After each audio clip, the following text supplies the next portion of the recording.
tema y estamos acá con Víctor Andrés García Belaúnde. Víctor Andrés, qué gusto tenerte acá en el programa. Muchas gracias por venir. Gracias por la invitación. Muy un placer estar acá. Bueno, Víctor Andrés, fuera de los temas de coyuntura, este programa acá en PBO, yo ya lo vengo haciendo hace bastante tiempo en otros canales, hablamos de la realidad real. Y una persona como tú, símbolo de un partido como Acción Popular, tengo que empezar por ahí. Necesito saber, me gustaría saber qué pasó con Acción Popular en estas elecciones y por qué se dio estas cosas, por qué están fuera, por qué te quedaste fuera. Implosionó. Implosionó. Así es. Ambiciones desmedidas, descontroladas, irracionales, torpes, frívolas también, de todo un poco, ¿no? Había que ganar sí o sí, y por lo tanto había que ganar como sea. Y cuando quieres ganar como sea, cuando hay una ambición desenfrenada, desmedida, lo que decía Séneca hace más de 2000 años, ¿no? Cuando hay una ambición desmedida, esta puede conducir a la corrupción. Entonces, cuando tú no mides tus ambiciones, evidentemente lo que haces es pactar con el diablo. Pactar con el diablo. Y eso es lo que se ha hecho. Yo recuerdo que el presidente Belaúnde, a un populista que era muy ambicioso hace mucho tiempo atrás, le dijo lo siguiente. Oye, le dijo, mira, en política hay que tener ambiciones, es cierto, pero hay que saberlas controlar, administrar y además disimular. Además disimular. Entonces, aquí no se ha hecho nada de estas cosas. Ha sido una cosa abierta, grotescamente exhibidora, exhibicionista, y bueno, y han habido dos candidaturas que han querido ganar como sea, imponiéndose, y por lo tanto han cometido errores y faltas y fraudes. No lo digo yo, lo dice el jurado. Lo dice el jurado, o sea, el jurado, que es la máxima autoridad, ha calificado esto de fraude a raíz de las denuncias internas y los hechos internos, o sea, porque si nos han descalificado porque nos acusan los de fuera, nuestros adversarios de siempre, el partido aprista o los fujimoristas o los sumalistas o qué sé yo, bueno, lo entendería, pero acá no. Acá ha sido una cosa totalmente interna, ha sido una disputa interna con malas artes que ha trascendido fuera del partido y que el jurado ha tomado una decisión drástica, muy drástica, suprimiendo el partido. O sea, el partido no ha hecho fraude, son algunos militantes que han hecho fraude y que han malogrado la trayectoria de 70 años de Acción Popular, de haber sido siempre un partido que era considerado por el Perú como una reserva moral, ¿no? Por supuesto, ¿no? Y un partido que además tuvo a Belaúnde como presidente 2 veces, pero Víctor Andrés, vamos a la realidad, o sea, este pleito ahora tiene 2 cabezas distintas, pero Acción Popular viene fraccionado hace mucho tiempo. Hace mucho tiempo. ¿Cuándo crees tú que se empieza a perder esa unidad? Porque Mesías Guevara se quedó con el partido por una época, lo metió a su bolsillo. Muchas personas, y yo digo los nombres directamente, y si Mesías Guevara me escucha y quiere venir, invitado, no tengo ningún problema, podemos discutir el otro lado. Pero, ¿cuándo se empieza a perder Acción Popular? Bueno, siempre, a ver, los partidos no son club de amigos. No, por supuesto hay discusiones. Y yo me acuerdo entre mi padre y mi abuelo que discutían entre ellos. Por ejemplo, tu abuelo, Fernando Carmen Solar, fue elegido secretario general como una transacción después de 2 grupos que se disputaban la Secretaría General en esa época. Y la transacción fue un hombre que conversaba con todos, que tendía puentes y que buscaba el acercamiento con todos y la unidad del partido, que fue Fernando Carmen Solar, tu abuelo, tu ilustre abuelo, a quien yo conocí y tuve el honor de ser su amigo. Ahora bien, en el caso de tu padre, el carácter es distinto, pero es distinto. Pero en todo caso, lo que te quiero decir con esto es que siempre han habido algún tipo de pugnas. Pero, por ejemplo, en el año 85, después del gobierno de Belaúnde, se impuso la candidatura de Lechuzón, de Javier Alba Blandini, y Alba inteligentemente buscó la unidad del partido y llevó en su plancha a 2 adversarios, entre comillas, internos, que era Sandro Mariátegui y Manuel Ulloa. Claro. y se logró la unidad del partido. Pero eso se trata de hacer y es bueno que se pueda hacer. Lo que pasa es que últimamente no se ha hecho así. Yo creo que a partir de la presidencia de Mesías Guevara A ver, Belaúnde ya muy anciano, muy viejo, ya viudo de Violeta, que fue un año que sobrevivió a Violeta, crea la presidencia en Acción Popular, que no existía. Había la Secretaría General, punto. Y Belaúnde era un jefe fundador, una especie de sí, jefe fundador, pero no intervenía directamente, claro, salvo como árbitro en algunas cosas que se producían, ¿no? Eso fue lo que pasó. Pero Belaúnde sabía que le faltaba pocos días o pocas semanas para su fallecimiento, lo intuía, además escribió un artículo en La República que de alguna manera anunciaba su partida, y entonces él creó la presidencia del partido para Paniagua. Okay. Para Paniagua, porque Paniagua venía a ser presidente transitorio, y Belaúnde quería que se quede en el partido, porque Paniagua le había dicho que quería irse a un año sabático, tenía que escribir sus libros de Derecho Constitucional, él quería irse ya a trabajar en el mundo académico. Y Belaúnde le dijo, sí, pero usted tiene que quedarse, usted no puede irse, usted o sea, había sido presidente de la República, había recogido una gran respeto de la ciudadanía y por lo tanto tenía una autoridad moral que exhibir.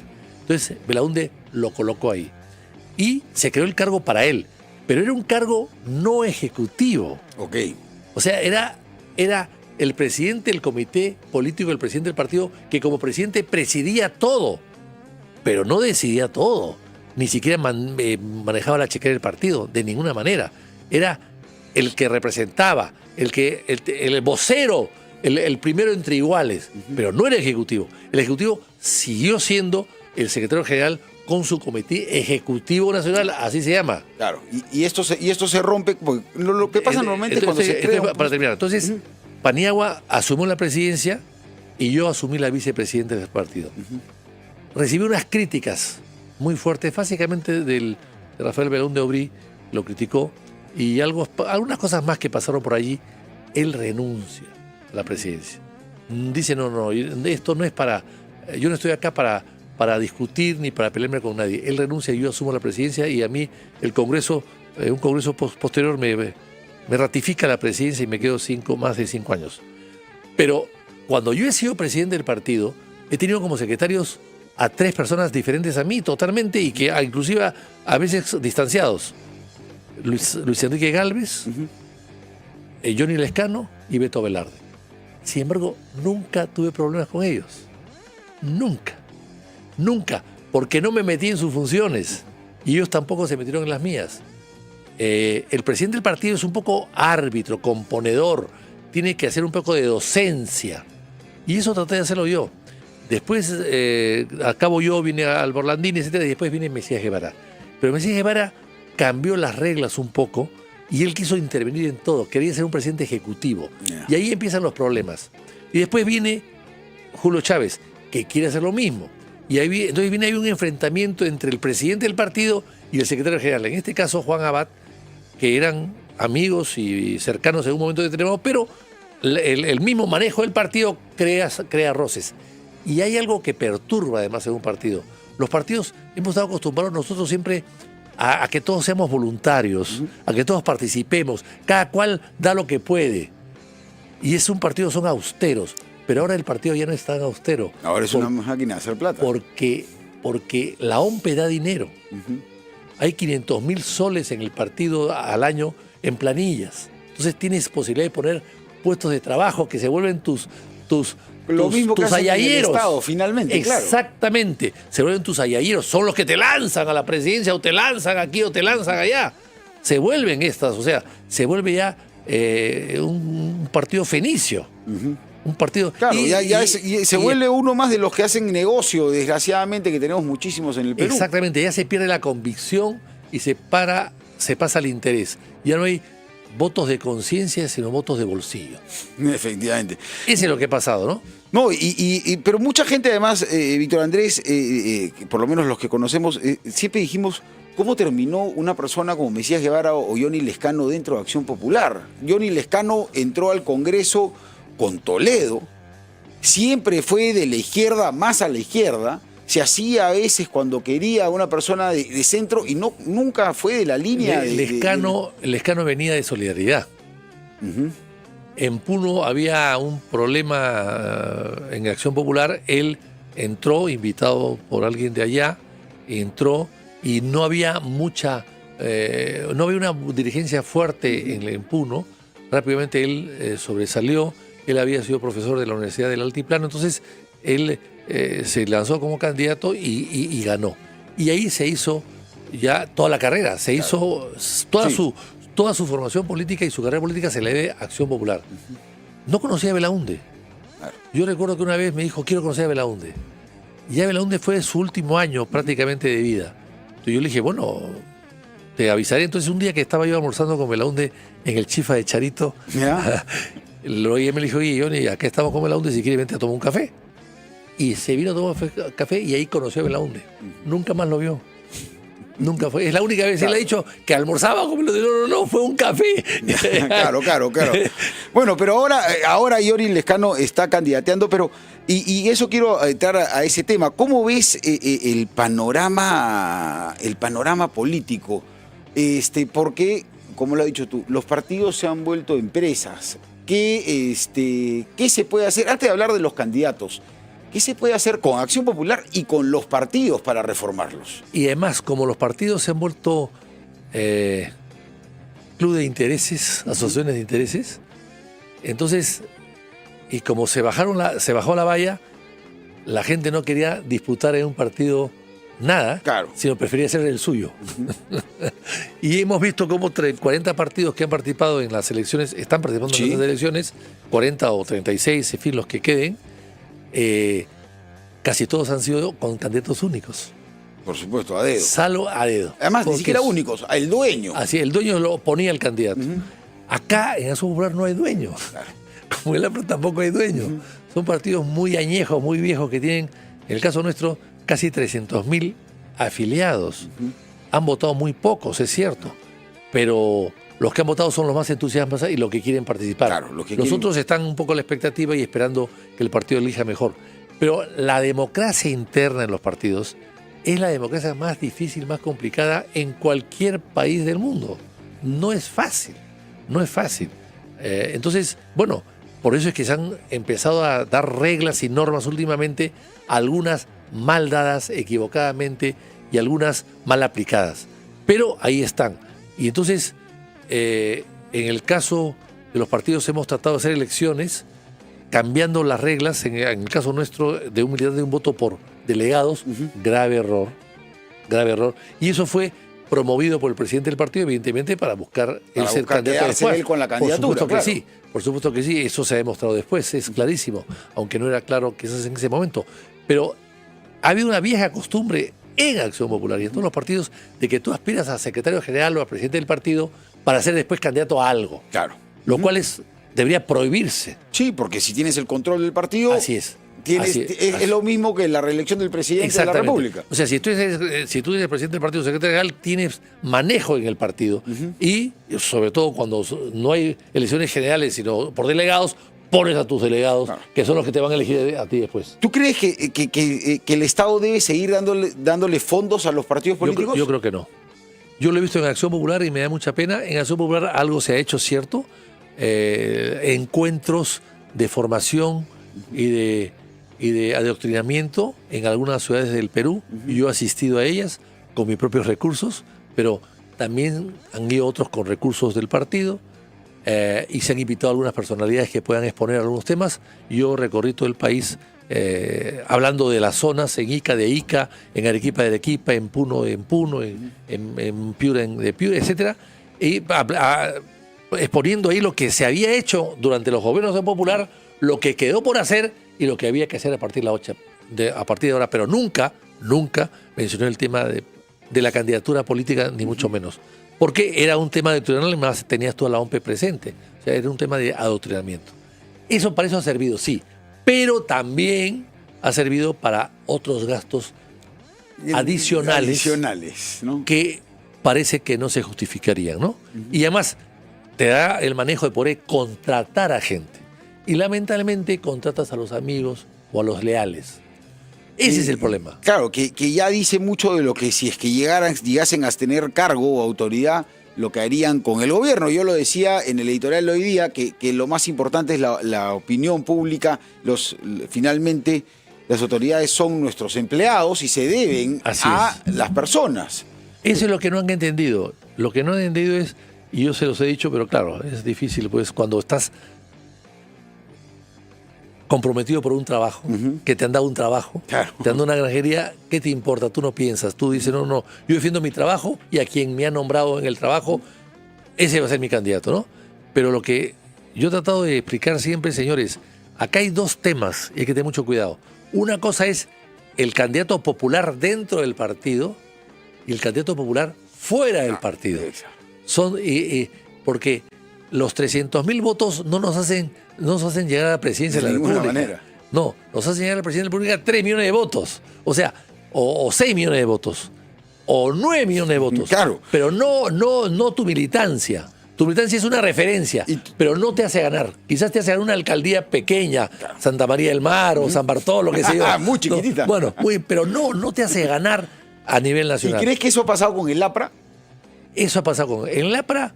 En el APRA, que cometen los mismos errores que nosotros, por supuesto que también, pero tienen disciplina. Disciplina, entonces, compañeros. No dicen nada. Ha ganado Valderrama, el resto se ha quedado al lado. Ellos no están convencidos que haya ganado ellos, los que han participado. Sí, ¿no? Ayer estuvo Humberto Abanto acá y también... No están muy convencidos cómo se ganó, pero no dicen nada. En el partido ha habido un anforazo, un fraude, cierto, pero... Las denuncias han sido internas. Y eso no hubiese pasado en el APRA seguramente. No digo que sea malo o bueno, siempre te estoy haciendo una descripción del hecho, ¿no? Entonces, ¿qué pasa? En el APRA ha ganado, y lo que ha pasado en el APRA es que después Valderrama, según dicen, yo no soy aprista ni he estado en esas elecciones, pero dicen que Valderrama luego, después de la proclamación y de la aceptación, ha cambiado los números en los congresales, en el diputado de Lima, en Lima, nada más. Y eso ha hecho que eliminen la lista de Lima. Y la lista de Lima probablemente se va a eliminar. Pero es que la ambición es tan grande y la ceguera tan grande de mucha gente que no se dan cuenta que el número no tiene importancia. Todos se pelean por el 1. Claro. Todos se pelean y en el Partido de Acción Popular había un pleito por el 1 y eso dividió en Lima el partido, que fue fatal. Pero a mí me decían, oye, yo quiero ser número, tal número. Es decir, yo siempre les decía, señores, yo he sido 5 veces congresista. 5. Y ahora he podido ser 6 si no me sacan. 5 veces congresista. Nunca he sido número 1. Nunca. Es que están buscando el arrastre del candidato presidencial. Siempre yo número 6, 7, 8, qué sé yo. Un día me pusieron 8 y dije, y me quiero mover o no, ya no. Déjame en 8. Vitocho es el 8. Listo. No. Ya. Y te voy a contar algo más, una anécdota. Yo fui en 8, de pura casualidad, porque me pasaron atrás y fui 8. Entonces dije 8, ¿qué hago con el 8? ¿Vitocho es el 8? Bueno, hay que explotar Vitocho. Pero busqué a 8 de otros partidos. Y encontré a Renzo Reyardo, de 8, de un partido diferente al mío. Okay. Y encontré a Lucho Galarreta, de 8, de otro partido diferente al mío. Entonces dijimos, ¿para qué vamos a gastar nosotros tanta publicidad? Hagamos una publicidad para el 8 y salimos los 3. Lucho Galarreta estaba en el PPC en ese momento. El PP, Unidad Nacional, claro. Unidad Nacional, PPC, no era Fuerza Popular todavía. Así es. Y Renzo creo que era a un partido del Fujimorismo, supongo yo. ¿Cuál de ellos? Y Renzo Reyardo iba por el Fujimorismo. Mira cómo han cambiado las cosas. Renzo Reyardo, que iba por el Fujimorismo, ahora está con Porqui. Y Galarreta, que era PPC, ahora está con Key. Así es. ¿Cómo ves? Entonces, los 3... En las Panamericanas, en todas partes hicimos un solo panel, vota por el 8 y le salía 3 símbolos y 3 caras. Se acabó, los 3 entramos. Claro. Y gastamos nada. No, claro. Nada, ¿no? O sea, el número no tiene importancia. Los pleitos son por los números y eso creo que es fatal. Y eso lo estamos viendo ahora, desgraciadamente, ya están los números echados. ¿Cómo ves los candidatos? ¿Cómo ves? Ya entremos ahora sí a los candidatos. Yo lo he escrito y hablaba y yo creo que nos estamos encaminando al mismo resultado que el 2021, cuando no debería pasar eso. ¿Tú crees que estamos por ese mismo camino? Bueno, yo estoy viendo candidatos que están saliendo unos salen a declarar y declaran mal. Ya ayer, otro día había a Carlos Spa, que me pareció que estuvo muy mal en una entrevista, justificando lo injustificable y tratando de dar explicaciones que no eran muy lógicas lo que decía. Me dio mucha pena verlo, digamos, tan vapuleado por dos periodistas de experiencia como Álvarez Rodríguez y Tafur, ¿no? Después he visto a Álvarez que ha salido a una serie de juicios, a pesar que se desempeñan mejor en televisión, pero salen unos juicios que no ha declarado. Veo a López Chau que también se ha enredado en su telaraña. En su historia. En su historia. Entonces se están cayendo poco a poco. ¿Quiénes van a quedar? No lo sé. Porque la ventaja que tiene Keiko y que tiene López Aliaga es que ya han dicho tanto de ellos. Claro, que ya ¿qué más le sacan? No hay nada más que sacarles. Claro.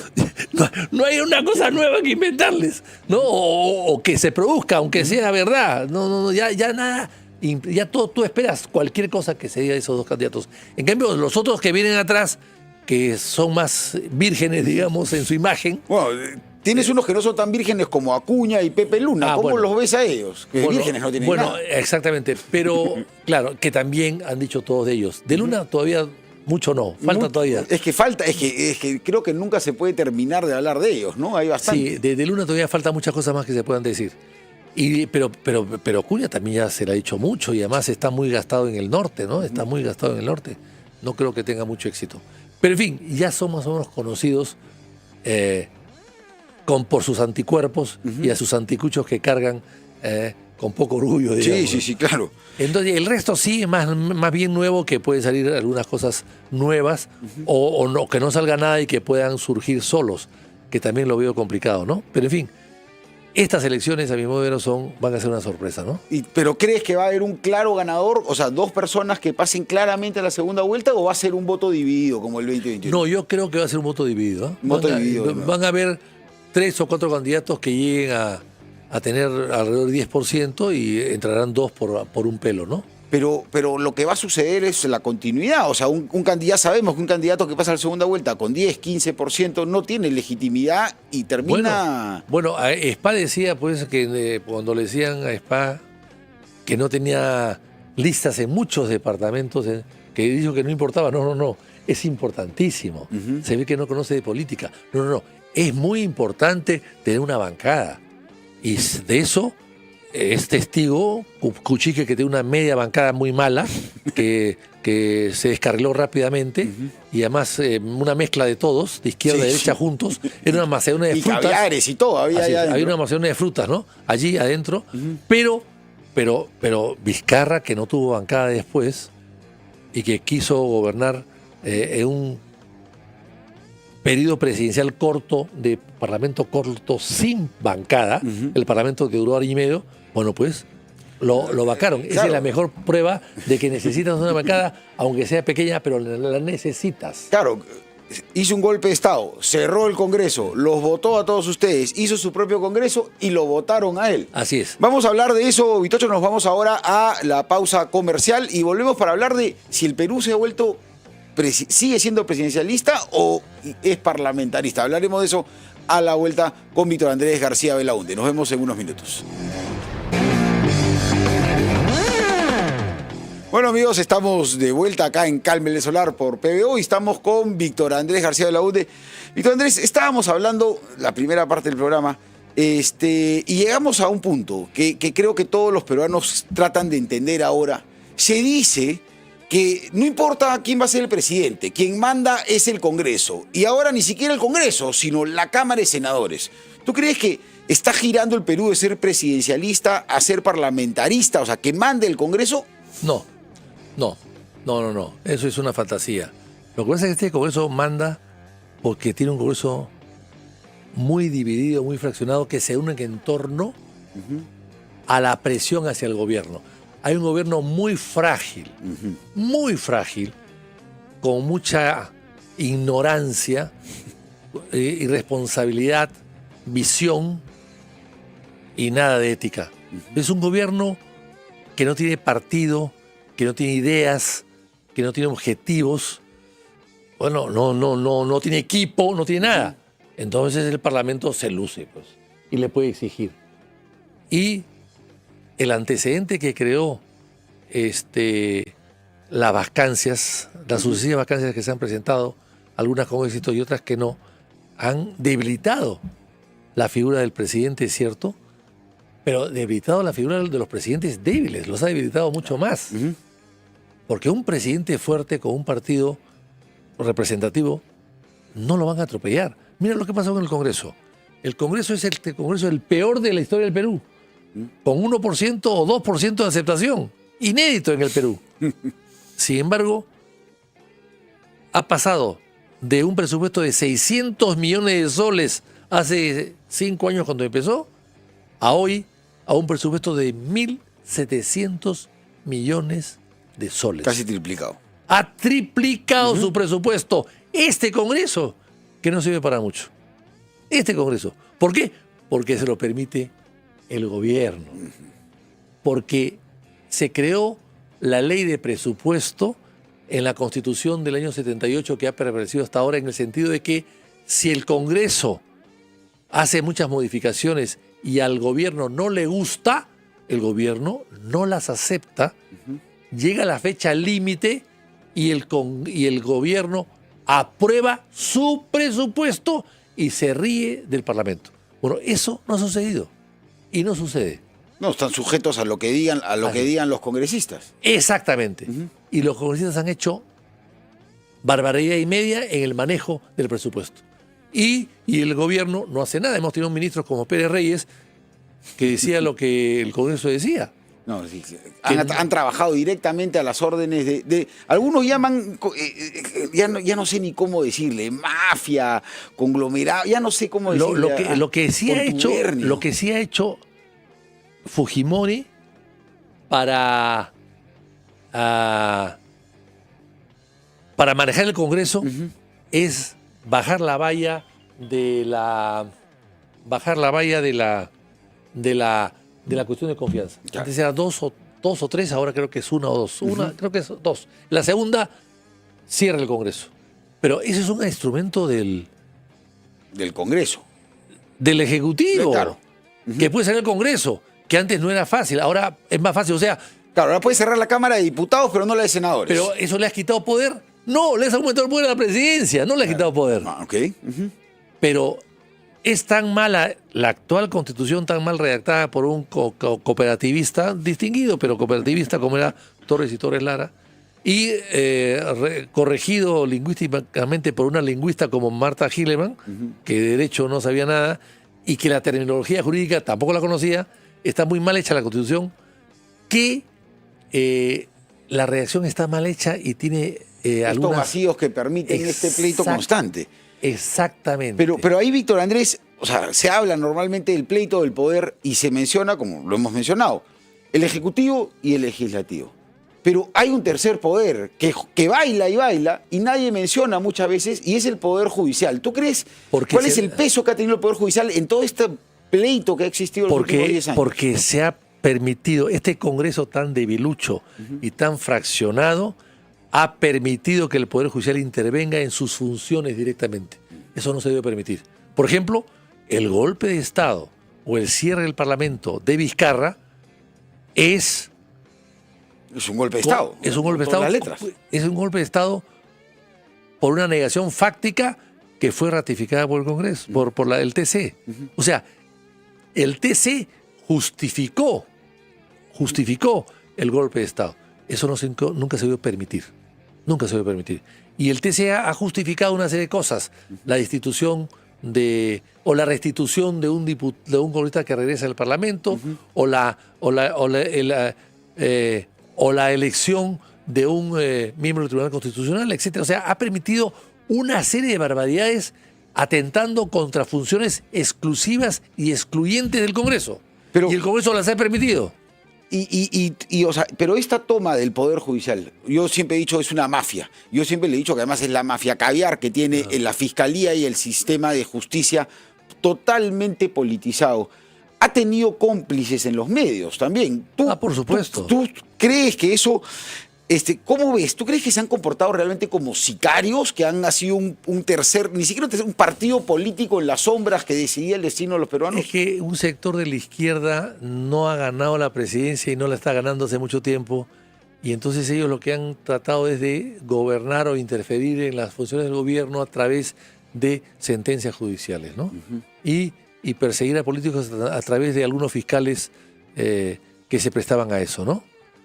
Bueno, y nada menos que el equipo Lavajato es la impunidad total ante Odebrecht. Odebrecht se ha ido por la puerta grande del Perú. El señor Barata se fue con sus mascotas, vendió sus departamentos, vendió 5 automóviles y aquí no pasó nada. Y no ha cobrado casi nada. Se le ha perdonado las multas. Algo que nadie perdona. No, claro, Ni siquiera por favor, ándate y no te olvides, te tienes que llevar hasta tus multas, no las tienes que pagar. Así es. Eso ha sido fatal. Entonces yo creo que ahí ha habido un descuido de las autoridades que eligen a los jueces y magistrados para dejarse manejar por un sector de la izquierda peruana que se ha infiltrado con facilidad en estos organismos porque no podían llegar por la vía democrática al Congreso o al gobierno. Nunca ganaron por voto. Así es. Cooptaron todas las instituciones, pero finalmente ¿crees que eso se está limpiando? ¿Ves que hay algún tipo de cambio? Yo creo que sí, yo creo que está viendo el cambio. El problema es que ahora estamos cambiando un poco esa intervención por la corrupción. Eso me preocupa, ¿no? Ya no hay una intervención con sesgo político, sino una intervención con sesgo económico. Y eso sí me preocupa. Pero tiene que haber una reforma del Poder Judicial total, una poda total. De la Fiscalía igual, no pueden haber 4 o 5 fiscales, tienen que haber 15 fiscales fiscales supremos y no permitir la elección interna para elegir a sus autoridades. Hasta los años 70, durante 150 o 140 años, los presidentes de las cortes en el Perú se elegían por estricto orden de antigüedad, no había elecciones. Llegaba el que tenía que llegar. Así es, por antigüedad. Porque se supone que si tú llegas a la Corte Superior o Corte Suprema, todos tienen la misma calidad, o moral y académica. Pero no, acá había que votar entre ellos. Bueno, se creó este germen de la distorsión que es la votación y al final se crearon grupos y esos grupos han ido destruyendo el Poder Judicial y el Ministerio Público. Lamentablemente. Hemos visto en la Fiscalía de la Nación. Se pelean por ser fiscales de la Nación. Y se queda, además. Y además son 5 y se pueden rotar. Y no le hacen caso a la ley. O sea, entonces. Pero entonces dices, Víctor Andrés, que todo va relacionado a la corrupción. Y eso me lleva a un tema muy importante que lo escribí yo en la columna de ayer en Expreso, que es. Tenemos hoy en día, y esto como empresario que eres tú y yo como emprendedor, tenemos una. No es una inversión extranjera china, sino una invasión china que está destruyendo las posibilidades, y acabamos de ver con Gerí buscando reuniones en la sombra para destruir la manufactura peruana. Claro. Gerí no busca su BBD, que lo perdió. Va a buscar al chino para que le dé un guantán. No, pues, ¿dónde está el BBD? ¿Dónde lo dejó? ¿Dónde lo dejó? O sea, es un hombre que pierde muchas cosas. Bueno, puede perder la presidencia también, fácilmente. Cuidado, cuidado. Sí. Bueno, a los chinos se les permite todo. Yo quisiera que un peruano vaya a la China a hacer negocios y construir un edificio de 18 pisos cuando puede construir un edificio de 3. Lo fusilan. No, por supuesto, no te dejan. Lo fusilan. O un chino que hace 30 horas y las paraliza. Estos chinos, este señor que estaba ahí, este proveedor del Estado, malo, pésimo, tiene 30 horas paralizadas. 30 horas paralizadas y 32 en arbitraje. Es una locura. Y da cartas fianzas de un banco chino que sabe Dios cómo se le puede cobrar. Para seguir contratando. Para seguir contratando. Cuando debía tener cartas fianzas de los bancos peruanos. O sea, se les permite todo. Y ellos abusan además. Entonces debe haber una norma que empresario extranjero que no cumple las normas del Perú se va del Perú, no puede ser negocio con el Perú. Que era lo que había pasado con Odebrecht hace tiempo y ahí se cambió para que pueda volver. Porque como se ha ido Odebrecht del Perú, con ciertas denuncias evidentemente, pero no todas, ha creado un vacío en el mundo de la construcción y en el mundo de los negocios en general. Este vacío, ¿quién lo cubre? Los chinos, que no son buenos patrones. Yo cuando estuve en la China, cuando viajé con tu padre, bueno, esa vez no, todavía no habían entrado al Perú. Después viajé a la China y yo les expliqué a los chinos los malos patrones que son en Marcona. Los abusos que han cometido. Se asustaron. Uy, no, sí, yo estaba ahí. He visto casas cerradas, parques cerrados, bodegas cerradas, hospitales cerrados, iglesias cerradas. Es una ciudad fantasma, cuando es una ciudad pues llena de vida antes. Y eso lo han hecho ustedes. No puede ser. No, que por aquí vamos a ver, vamos a corregir. Sí, pues, es una mala señal. No sabemos, vamos a... Pero lo hacen al propósito, claramente, Bueno, porque en China no existe la empresa privada. O sea, son todas empresas del Estado que acá vienen empresa privada china, pero, ¿no, señores? es cierto, pero son sensibles a la crítica. Como no hay crítica, cuando llega, son sensibles a ella. Ok. ¿No es cierto? Como allá no se critica, es una sociedad monocorde casi. Entonces, claro, si tú llegas y criticas, oye, está mal acá, sí se preocupan. Entonces pueden corregir. Hay que educar a los chinos en el Perú, que respeten al Perú con todos sus problemas, que no vengan acá a imponer la ley de la selva, porque eso están haciendo últimamente, lamentablemente. Y aprovecharse de la corrupción en general, pero además... Y de las autoridades benignas o autoridades ausentes. Que además les permite generar el dumping. Y yo menciono lo que está pasando ahorita con el caso del acero, que me hizo llegar a mí un colectivo de un grupo de amigos que me dicen, oye, Fernando, dale una mirada a esto del acero, que están generando dumping y están destruyendo, como lo han hecho en otros países y como lo han hecho en otros sectores. Pero este caso del acero, están vendiendo el producto terminado fabricado en China más barato que la materia prima. Claro. ¿Eso es posible? Sí, para romper el mercado y entrar después. Después suben. Tienen mucha capacidad. Pero todo eso hay que corregirlo. Las autoridades tienen que ponerse firmes. No podemos permitir ese tipo de abusos y de dumping que destruyen el país y después ellos se adueñan del país. No se puede permitir que los chinos sean dueños de la luz de Lima. Eso es una cosa increíble.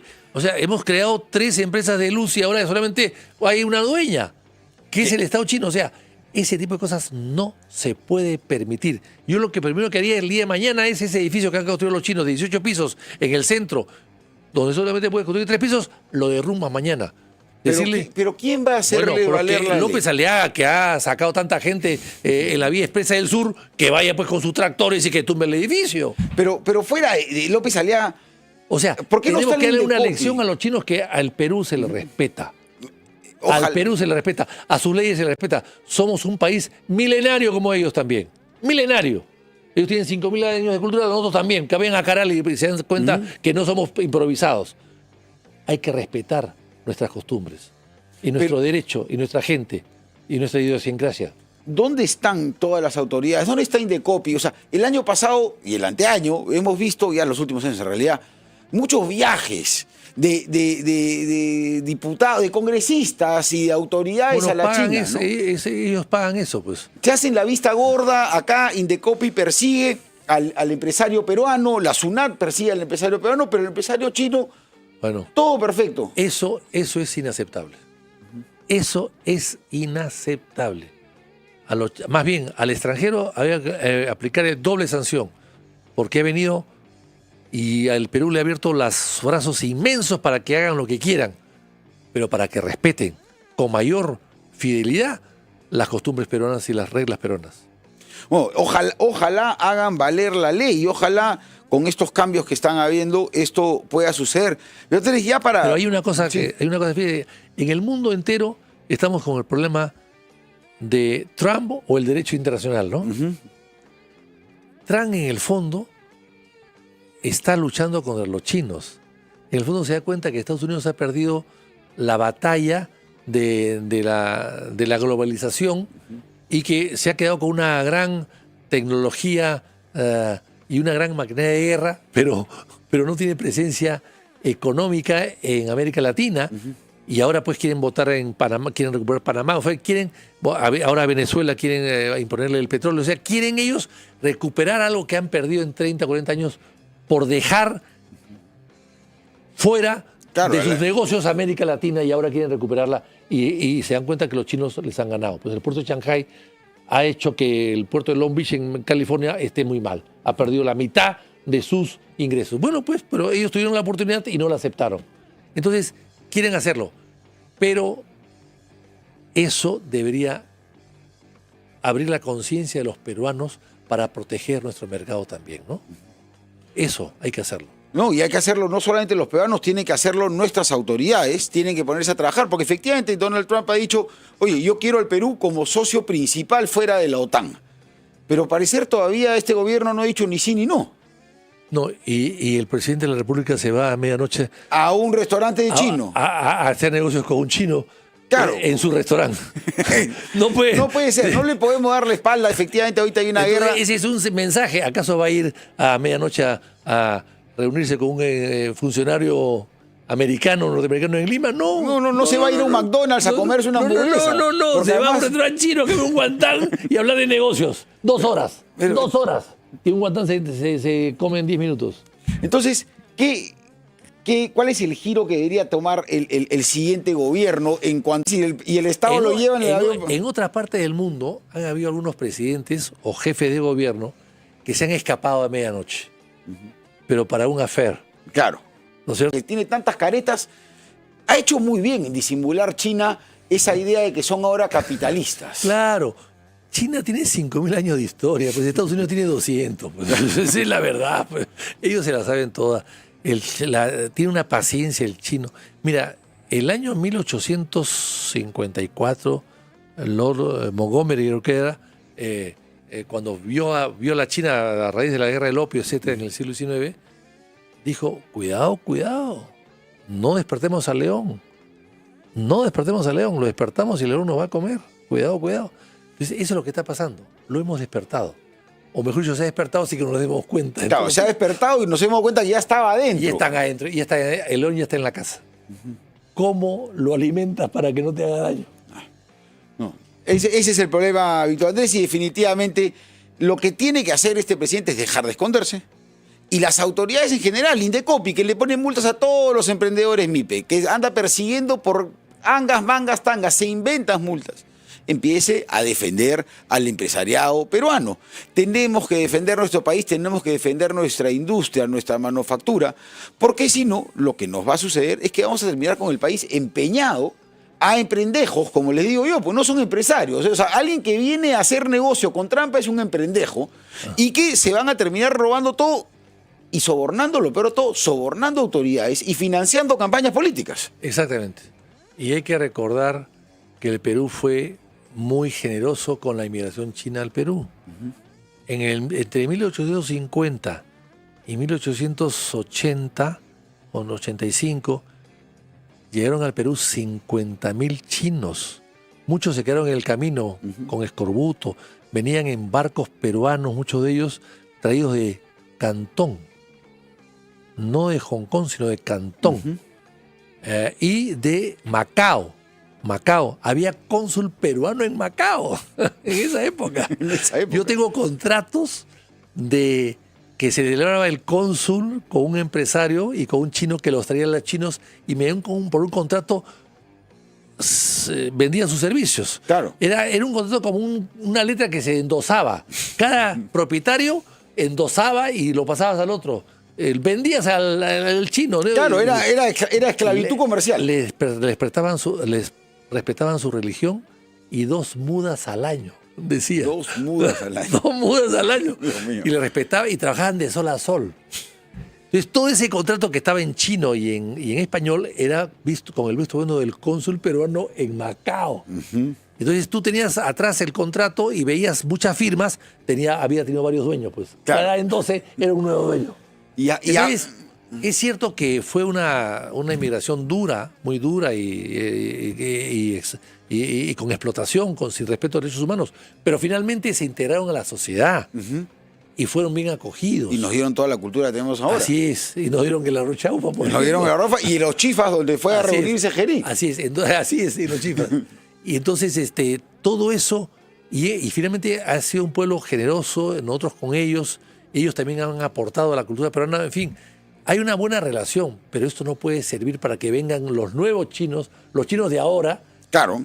¿no? A abusar. Que vienen a abusar, a romper el mercado y también a colonizar, porque están llegando directamente las empresas privadas chinas vienen con trabajadores que el Estado les paga directamente con tal de que vengan y empiecen a ocupar los distintos. Este señor chino que tomó el guantán con Jería en la noche de Navidad tiene una concesión para poner una hidroeléctrica en Apurímac que se vence en marzo.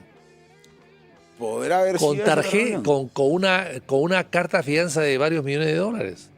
Entonces, si no cumple, el Estado cobra su carta fianza. Qué casualidad. Que faltando 3 o 4 semanas se va el chifa con el presidente de la República. Qué casualidad. Qué casualidad. Bueno, Víctor Andrés, conversar contigo siempre es un gusto, se pasa rapidísimo y espero que todos los que nos están escuchando en la radio y viendo en televisión se hayan entretenido y hayan aprendido. Con Víctor Andrés siempre hay algo nuevo que aprender. Ya para cerrar, como última frase, Víctor Andrés, ¿qué mensaje le das a los accionpopulistas y a los peruanos para estas elecciones? Que tengan paciencia, que tengan esperanza, que no la pierdan, que sigan trabajando, que en estas elecciones no vamos a participar nosotros como Acción Popular. Nuestro voto tendrá que ser de mucha más conciencia, escoger al mejor y luego prepararnos para relanzar el partido con gente impoluta, ¿no? Con la mejor gente, ¿no? Porque sí van a participar en las alcaldías y en el gobierno regional. Sí, así es. Y vamos a trabajar para que el partido no pierda su inscripción. ¿Y tú te irías por una alcaldía? No lo sé. Yo soy un peón del populismo, lo que mi partido diga, pero estoy tranquilo como estoy. Es una buena respuesta, que muchos no pueden decir, ¿no? Porque no tienen ni siquiera partido. A ti te consta, Fernando, que el año 2000 yo estaba en Estados Unidos contigo y con tu padre en un restaurante, que no voy a decir el nombre para no hacerle propaganda, y yo recibí una llamada de Lima para que venga a Lima a asumir la candidatura presidencial del partido contra la re de Fujimori. Y así lo hice. Oye, 24 horas después ya estaba en Lima y estaba participando. Eso quiere decir que en el partido hay una organización y se cumplen los objetivos del partido y las órdenes. A mí me pidieron, regrese usted, que estaba yo de vacaciones con mi familia, la dejé allá, regrese usted, que va a asumir este encargo del partido, que era un encargo de honor, porque no se iba a la victoria, se iba al honor. Ojalá, Víctor Andrés, puedan ser así todos los partidos en estas elecciones.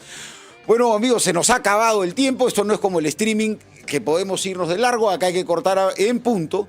Y agradecerles a todos. Muchísimas gracias por estar con nosotros. Nos vemos mañana a las 8:30 de la noche. Calme el Solar por PBO.